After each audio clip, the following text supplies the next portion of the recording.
ఆ ఫిలాసఫరు ఆ రోజు నైటు ఆ బంగ్లాలో ఉన్న హాల్లో టేబుల్ మీద కూర్చొని ల్యాంప్ వెలుగులో ఏదో రాసుకుంటున్నాడు. అతను కావాలనే రాసుకుంటున్నాడు. ఎందుకంటే జనాలు చెప్పిన రూమర్స్ ప్రకారం ఆ బంగ్లాలో అలాంటివి ఏమైనా జరిగితే అతను భయపడకుండా ఉండడానికి అండ్ డైవర్ట్ అవ్వకుండా ఉండడానికి అలా రాసుకుంటున్నాడు. కానీ మొదట్లో ఆ బంగ్లా అంతా నార్మల్ గానే సైలెంట్ గానే ఉంది. కాసేపటికి చిన్నగా క్లిక్ క్లిక్ అని సౌండ్ వినిపించింది. ఫస్ట్ ఇగ్నోర్ చేశాడు. మళ్ళీ ఆ సౌండ్ ఇంకా దగ్గరగంటూ వచ్చింది.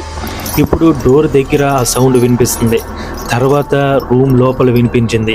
ఇప్పుడు అతను ఏంటది అని చెప్పి తల ఎత్తి చూశాడు. అక్కడ ఒక ముసలివాడు చీకట్లో నుంచున్నట్టు అతని చేతుల్లోకి చైన్స్ అవి వేసి ఒక నీడలా కనిపించిందంట. ఆ నీడ నన్ను ఫాలో అవ్వు అని చెప్పడం ఆ ఫిలాసఫర్ విన్నాడు. Follow me. కానీ ఫస్ట్ టైం పట్టించుకోలేదు. మళ్ళీ ఆ గోస్ట్ చైర్స్ తో సౌండ్ చేస్తూ ఫాలో మీ అనడం విని అతను ఒక ల్యాంప్ తీసుకుని మెల్లగా ఆ ముసలోడి వైపు ఫాలో అయ్యాడు. అతని చేతులకి కాళ్ళకి చైన్స్ కట్టేసి ఉండి ఆ చైన్స్ నేల మీద ఈడ్చుకుంటూ అచ్చం జనాలు చెప్పినట్టుగా అక్కడ అన్ని జరుగుతున్నాయి. అతన్ని ఫాలో అవుతూ కొంచెం దూరం వెళ్ళాడు. వెళ్ళాక సడన్ గా ఆ గోస్ట్ మాయమైపోయింది. నెక్స్ట్ జరిగింది వింటే చాలా భయపడతారు.